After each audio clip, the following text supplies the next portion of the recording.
So how do you know that you've been discarded by a narcissist? Or to ask it differently, how do you know that the person who has discarded you is a narcissist?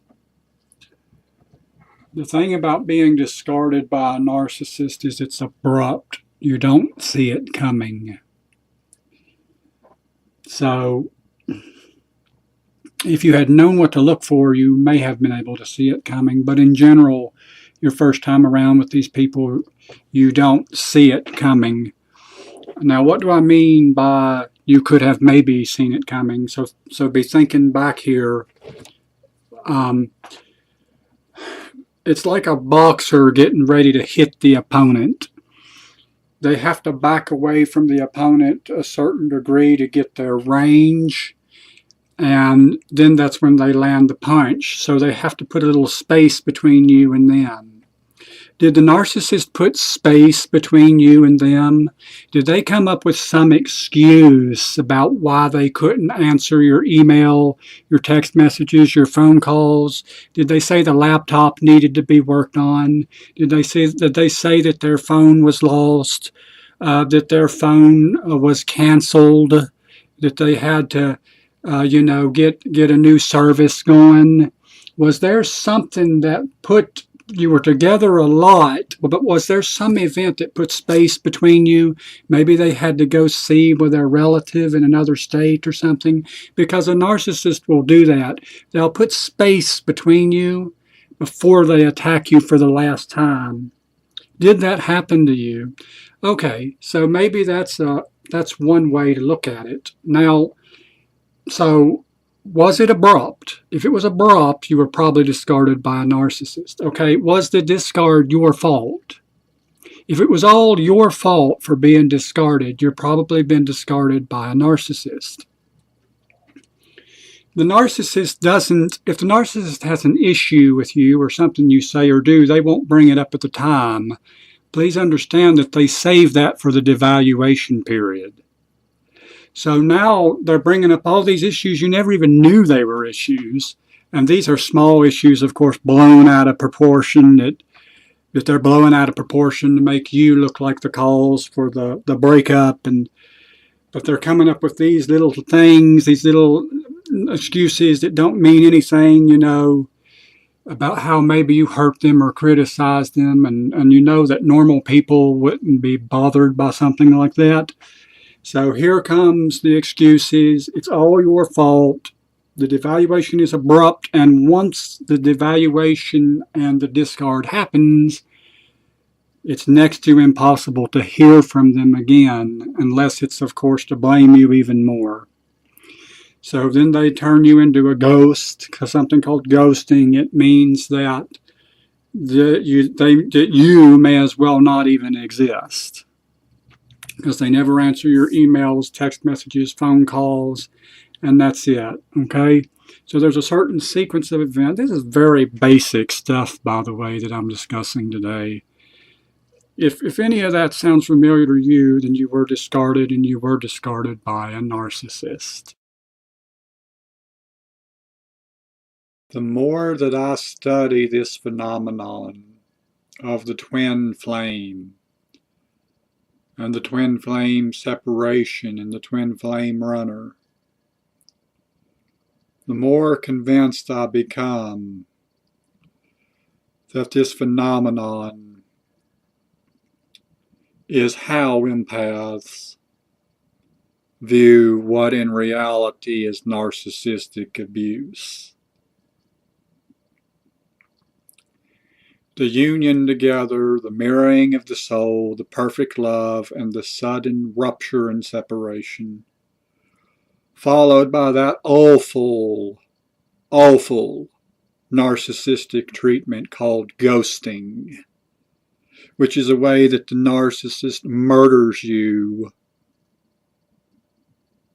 by giving you the silent treatment and never responding to you. And it is an awful form of a sadistic mental and emotional torture. And then sometimes the narcissist comes back with their Hoover And then the process will repeat again, the discard and the hoover and the discard. And you've got these poor empaths who are so blocked out of someone's life that they try to sit and communicate in 3D, and not 3D, but what they call 5D, with the oversoul of their twin flame. And no, we're not talking in the 3D, but we're talking in the 5D. And maybe if they see a certain number on a license plate, that'll confirm that they were talking. I guess that's how they cope with abuse. I don't know. Now, I'm not trying to say that this universe isn't a magical place. I really don't believe in coincidence. I believe in divine, holy synchronicity. I believe in the magic of numerology. I even believe that you may actually have a twin soul somewhere. But the more I hear about this, and so many of these people that talk about this subject are not yet in twin flame union in what they call the 3D. They'll tell you, of course, their soul is always one with their twin, but they're not together in 3D. Very few couples, I've only seen maybe 2 or 3 couples that have actually been through the separation and then have a reunion. It usually is always the case that they're not yet in union. So this idea of being together and being separate and being together and being separated, just the more that I hear about this, the more it has that familiar ring of the narcissistic abusive relationship. And empaths have a different name for that phenomenon, which they call twin souls and twin flame runners. Just another way for them to be accountable for the narcissist's abusive behavior. They got to work on their own souls. Sounds just like an empath.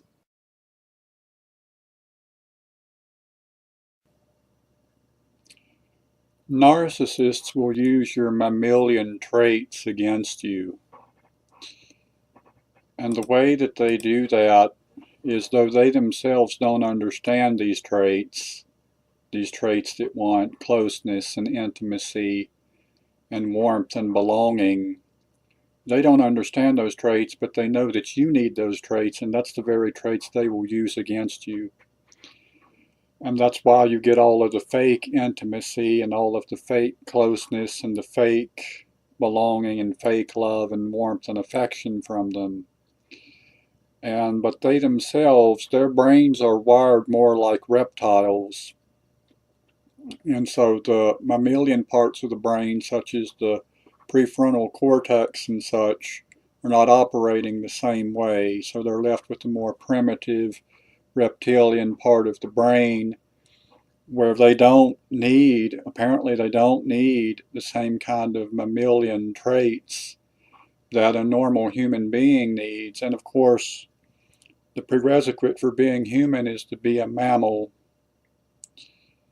So narcissists are people, but they're more like reptiles. They're more like reptilian people. And even in the discard phase, they use your need for belonging against you.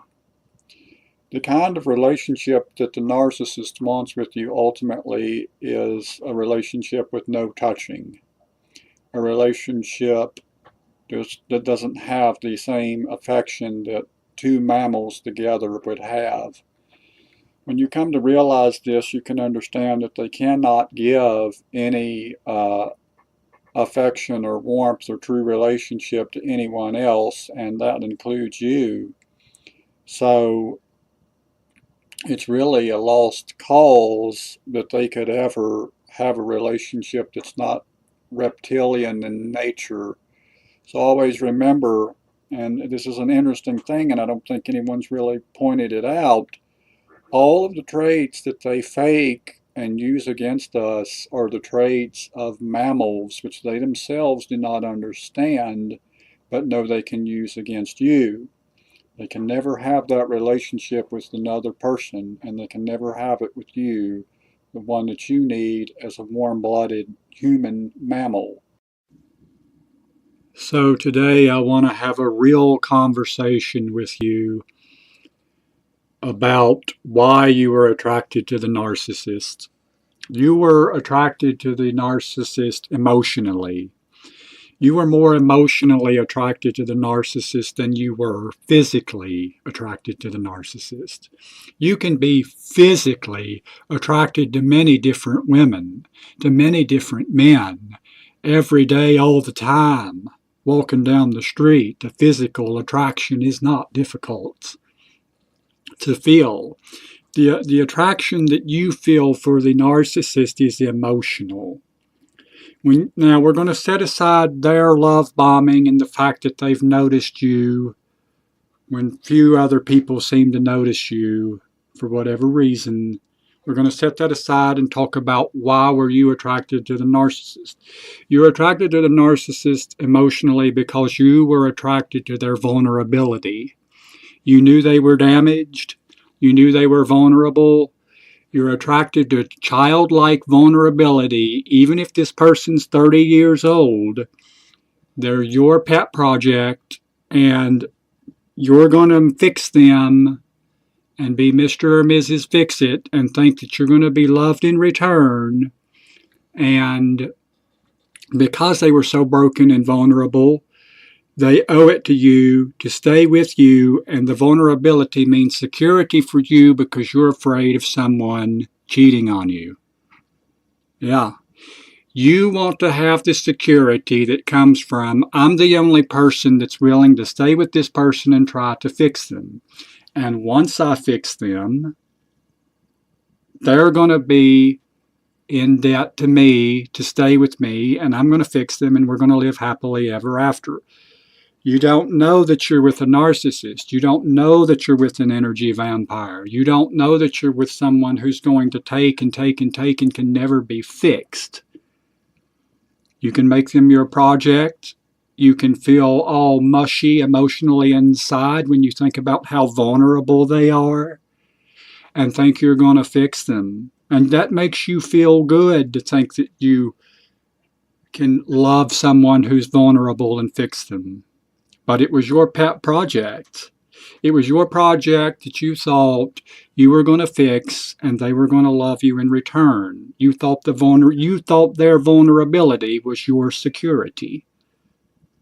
That's why you were emotionally attracted to the narcissist. The more damaged, the better. Right? Now, I know that they're predators. I know they made you a victim. I'm not trying to cast the blame back on you. But you, as an empathic and caring person, one of your greatest fears is infidelity, and you thought that vulnerability, once fixed, that you were going to fix them, they were going to be faithful, and then they were going to become an adult at 30, 28, 30, 35, maybe even 40. And they didn't become an adult because they cannot fix themselves, they cannot be healed, and they cannot learn from the experience that you try to teach them morals, values, good behavior, responsibility. It just doesn't work that way. They need constant narcissistic supply in the moment, always. And they will discard you without any regard to what you did for them to try to help them. That's the reality of the emotional attraction you felt for your narcissist. So today I want to have a real conversation with you about why you were attracted to the narcissist. You were attracted to the narcissist emotionally. You were more emotionally attracted to the narcissist than you were physically attracted to the narcissist. You can be physically attracted to many different women, to many different men, every day, all the time. Walking down the street, the physical attraction is not difficult to feel. The attraction that you feel for the narcissist is emotional. Now, we're going to set aside their love bombing and the fact that they've noticed you when few other people seem to notice you for whatever reason. We're going to set that aside and talk about why were you attracted to the narcissist. You were attracted to the narcissist emotionally because you were attracted to their vulnerability. You knew they were damaged. You knew they were vulnerable.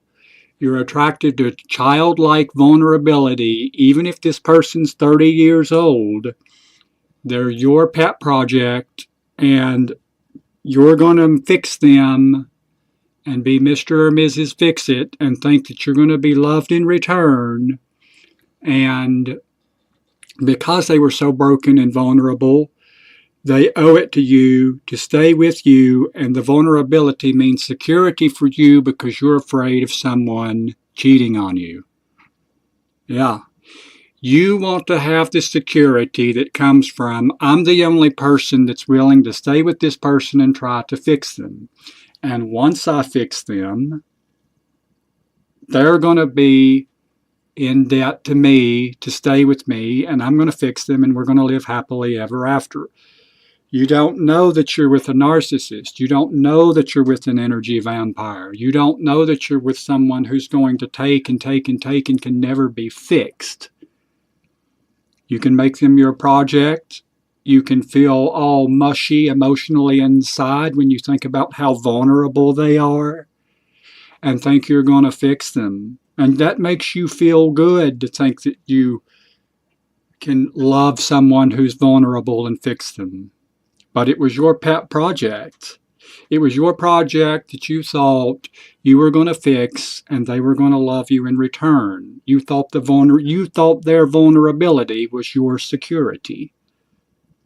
That's why you were emotionally attracted to the narcissist. The more damaged, the better. Right? Now, I know that they're predators. I know they made you a victim. I'm not trying to cast the blame back on you. But you, as an empathic and caring person, one of your greatest fears is infidelity, and you thought that vulnerability, once fixed, that you were going to fix them, they were going to be faithful, and then they were going to become an adult at 30, 28, 30, 35, maybe even 40. And they didn't become an adult because they cannot fix themselves, they cannot be healed, and they cannot learn from the experience that you try to teach them morals, values, good behavior, responsibility. It just doesn't work that way. They need constant narcissistic supply in the moment, always. And they will discard you without any regard to what you did for them to try to help them. That's the reality of the emotional attraction you felt for your narcissist. So I have returned today to make another video on narcissism. And today I'm going to ask a very basic question that I think a lot of people wonder about when they've been discarded, and that is, did the narcissist ever really love me? And I know a lot of other videos have probably already addressed this. This is one of the basic questions. If you follow my channel, you know I don't really tend to address the most basic questions because there are so many videos out there on them. But just to give you my take on it, and we'll go into some more spiritual aspects later, just to give you my take on it, did the narcissist love you? Well, if you're talking about the normal love between two romantic partners, well, then the answer would be a resounding no. They never loved you in the Romeo and Juliet sense that maybe you would have hoped for. And the reason is they all cluster Bs put you through the idealization phase, where you are, where you're perfect and it's the perfect love. Now, at the same time, as nature because they're predators. They're hooking you in to themselves. They're trapping you. Now, they themselves may not always know this. Remember, see, there's no higher IQ than instinct. And so they're just being instinctive about it. And so they may not be aware of the fact that what they've done is they've hooked you and then they're going to switch it to abuse. But some of them may be. But most of them would not be. Now, the other option is that this, in my opinion, is more of a psychotic thing. They're not able to see reality. That's why they see you as this perfect person, this perfect love. And it's a perfect love only because they think you love them in a perfect way, and they reciprocate by rewarding you for it. It is not that they love you the way that you think they do. You love them the way they want to be loved as a narcissist. And then it's kind of like you're rewarded as being the perfect person for that. And then when you're no longer the perfect source of narcissistic supply, you get discarded like you never mattered. Now, that's not love. It could be that whatever love is, biochemically, it's intertwined in their own distorted mind to take on a different form in this case. So anyway, let me introduce something called soul bonding. You know, time has nothing to do with that. Chronological time has nothing to do with the degree to which your soul bonds to someone. The soul doesn't know what time it is. Okay, your body as it ages knows what time it is. Your soul grows or it doesn't grow. And it doesn't know what time it is or what year it is. That's why if the narcissist were to come back into your life right now, you could pick up on loving them again as though a second had not passed by. You know that? You could. If you weren't smart enough, if you didn't prevent yourself from doing it, your soul could pick up on loving them right now as though not 1 second had passed. Because your soul was growing in a relationship, and it has no concept of what time it is. Which brings us to something very interesting. How come the narcissist soul didn't bond with your soul in the same way? Well, we know the short answer to that, just because they don't have a soul. Anyway, that's going to be my take on it for today. So, an interesting concept. Why doesn't the narcissist's soul bond to the other person's soul? Well, there's a short circuit there somewhere. Something's not quite working in that soul bonding process.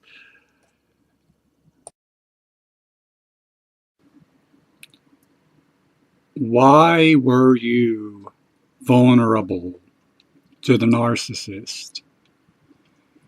Why were you, as an empath, an empathic person with a unique soul and identity, why were you vulnerable to the narcissist? There are a number of theories put forth by other people about how empaths and narcissists are attracted to each other. That sort of tend to put the weight of the blame on the empath or the codependent, and tries to reach them and help educate them about narcissists and get them away from narcissists. But the reason, I think it would be interesting to talk about some one reason in particular.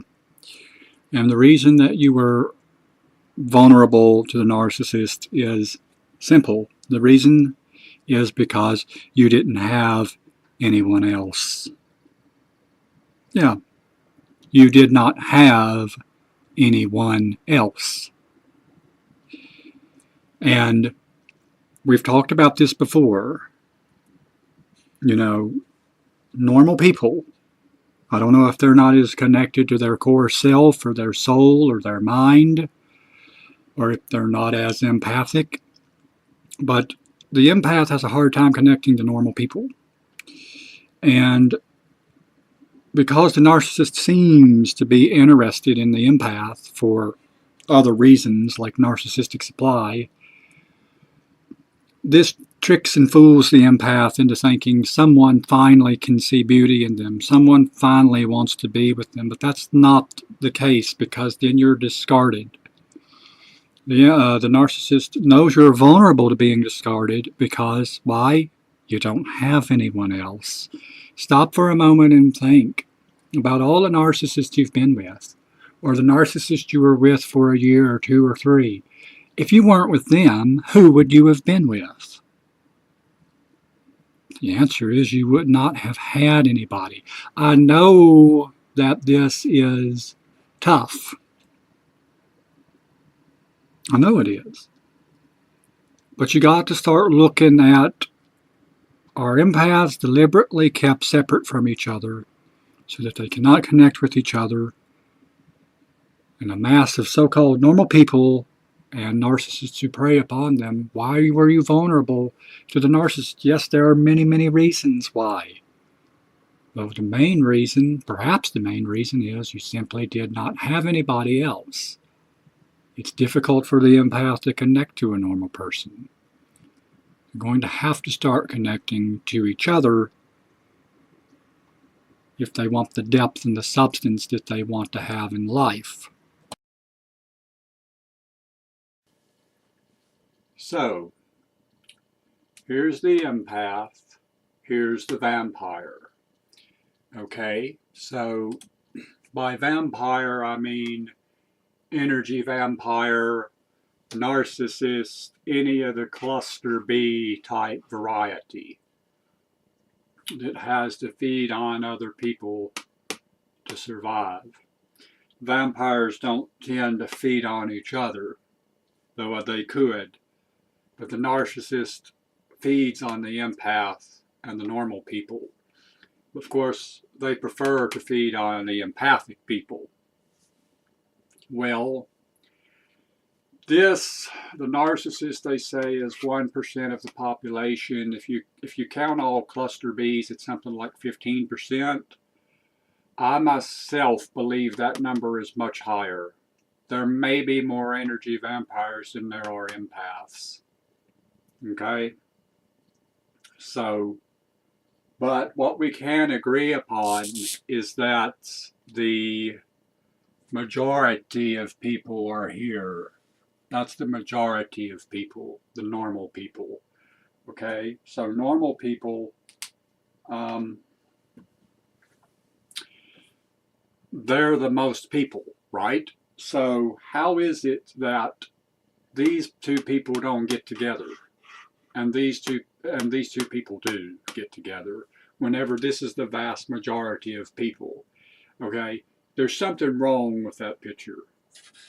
There's something wrong with that picture. These people have normal level of empathy, but they don't see the beauty in the empath. So these people have a normal level of empathy going about their business in their daily lives, almost as though they're more like, I don't want to call them robotic, but it's almost like their consciousness isn't as high as the empath. So you have the introspective empath who's in touch with their own soul. You have the normal person who's not quite there. So that causes there to be a faulty connection. Empaths can't connect to the normal person, but the vampire preys upon the empath, and the empath actually wants to help these people down here, Because for one thing, they think they've been noticed for the first time in their life as being of value by these energy vampires. Of course, the joke's on you. That's not true. Now, so population number, this is the greatest, followed by the energy vampires, and I think the empath is probably in the minority. So the mystery to me is how these two people don't end up getting together. The empath just can't trip over their shoelace someday and get in a relationship with a normal person. It always has to be this right here. I understand the dynamics at work, okay, but I'm not even sure that those dynamics are enough to explain this situation. So it's almost like the world is set up for these empaths to be preyed upon by the narcissistic energy vampires. There's a saying, birds of a feather flock together, and the empaths better start doing that and avoid these people, because there's no connection here. There's no connection here possible. You'd think the normal people would see the beauty in this, but they don't. And these people will feed on the normal people, but the preference is this. So they just go through all of these normal people, this big mass of normal people, straight to the empath. There's a great mystery in that. The narcissist will burn you with your own inner light. That inner light found in your heart center, and even in your solar plexus center, the very light of your soul. He will burn you with your own inner light. He or she will burn you with your own inner light. They take your sense of justice, truth, fidelity, and they turn it back on you, and they use it as a weapon against you. This is why you must fight them and understand them and not let them turn your own inner light against you. Because that inner light, when you shine it upon them, will incinerate them and not burn you. Think of the countless ways that your own inner light is used against you.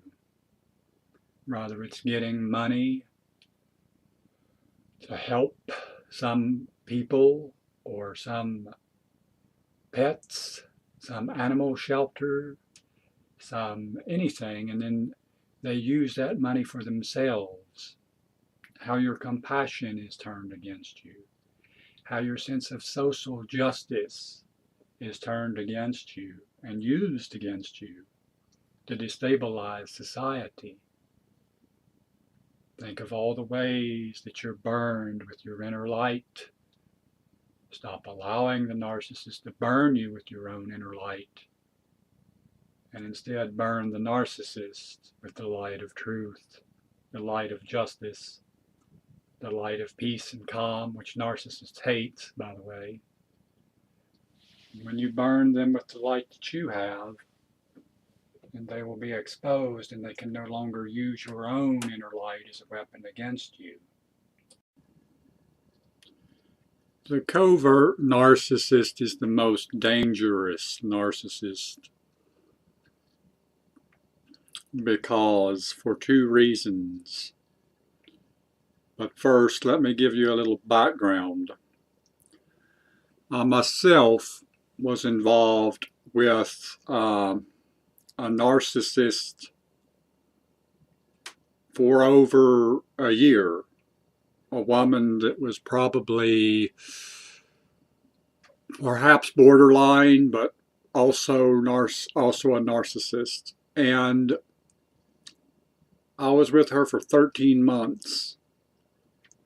And then, of course, I got discarded. I was idealized, devalued, and discarded pretty abruptly. So I had to learn, and I did learn. And through all of this learning, I learned about borderline. I watched videos on YouTube. This was about 2013. I watched all kinds of YouTube videos, and even got The Human Magnet Syndrome by Ross Rosenberg, and read it, learned about codependency, learned about narcissism. Well, sure enough, in 2016, this very year, months ago, well, actually late 2015, I got involved with yet another narcissist.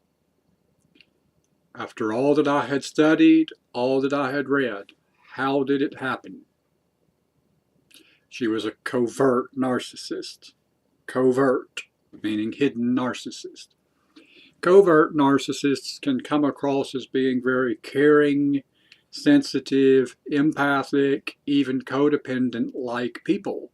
I wasn't sure. I knew she had some issues, but I wasn't sure that she wasn't another codependent, as I'm somewhat empathic, maybe a little codependent. But, you know, we all have our own narcissism, of course. But it was the covert nature that got me hooked again, in spite of knowing all that I knew. So they're dangerous for two reasons. Number one, they're going to take longer to figure out because they're going to look very altruistic, caring, and codependent, and you're really going to want to make it work because you think you see yourself in them. You actually want to help shield them from the predators because you don't think they are one. And secondly, because, and this is very important, because the covert narcissist is covert, it means they have everybody else fooled. They impression management. They can fool 99 people, and you're the 100th person, and you're the abuse victim. So you get abused. When you try to tell other people they're an abuser, they'll never believe it. They'll never buy it. They'll never believe it. What's going to happen is if they have mutual friends or whatever the case may be, you're going to lose your friends when you try to tell them that the narcissist is an abuser. So here I am again, 2016. This community has grown in 2 years. The community of survivors and information has grown so much in 2 years. A lot of great websites out there, YouTube sites out there, and a book. Got me another book, because books are the only closure you're going to have after dealing with these people. Okay, so this one is called Psychopath Free by Jackson McKenzie. So not only was this girl a narcissist, I think she was the first full-fledged psychopath I may have ever known. But anyway, I had gotten off the course in 2013 because who wants to spend all their time thinking about this stuff, right? Who does? I thought I was okay, and then I got pushed back on this path. Now here I am as part of this community making videos, and maybe some divine purpose wanted me to do that so that I could share this information with you. This is probably going to be the most important video on the subject of narcissism that I have probably recorded and put up yet. And really, once this is said, there's not a lot more that can be said other than footnotes and fine-tuning. And that is the subject of love bombing. And you may think you know all of the details of that, but it's much more sinister than it appears. Love bombing is part of the idealization phase, where you're the best thing in the world and the narcissist puts you up on a pedestal. This can be in a romantic relationship or even a friendship. The narcissist will bring you your favorite gift, bring you your favorite food, buy the tickets to your favorite concert, take you out to your favorite place, go to your favorite destination, plan the future with you. Something called future faking, by the way. Trips to overseas, other towns. You know, they'll really get you excited about being in their presence. Well, the reason that they do this is biochemical. It's biochemical. That's the reason that they do this. They have an instinctive knowledge for how to manipulate a person's brain chemistry, how to bring them up and how to bring them down, how to build them up, how to tear them down, how to get them excited, and how to deflate them. This confuses the victim. It's called a mean-sweet cycle, or a reward and punishment cycle. They'll be in your life, then they'll vanish. They'll come back and they'll vanish. They'll appear in a big way, and then you may not hear from them again. They understand that you as a human being can bond with them neurochemically in whatever love is, but they don't have to worry about bonding that way towards you. It's very, very easy for them to abuse you once you're hooked on them neurochemically. Now that's very important to understand. If you're not hooked, you can't run away. That is why they hook you in with the love bombing first. Okay, that is why the grief is so terrible and it's so hard to get away from them, because they've hooked you with this false personality of being this good person when in reality they're not that person. Okay? Now, in some cases, when they're idealizing you, they're either painting you white or painting you black. Painting you black means they don't like you, they hate you. Painting you white means they love and adore you. Now, in the idealization phase, you're painted white. Now, this could be something very close to a psychotic process, psychosis, where they can't see anything wrong with you, but that's only because they think you're the perfect form of narcissistic supply. Okay? So, it's just a psychotic thing at best, but at some level, rather deliberate or instinctive, they know that they're hooking you. They know that if this person cares about me, it'll be harder for them to get away from me. They know that people are more hurt by people that they care about than strangers or acquaintances.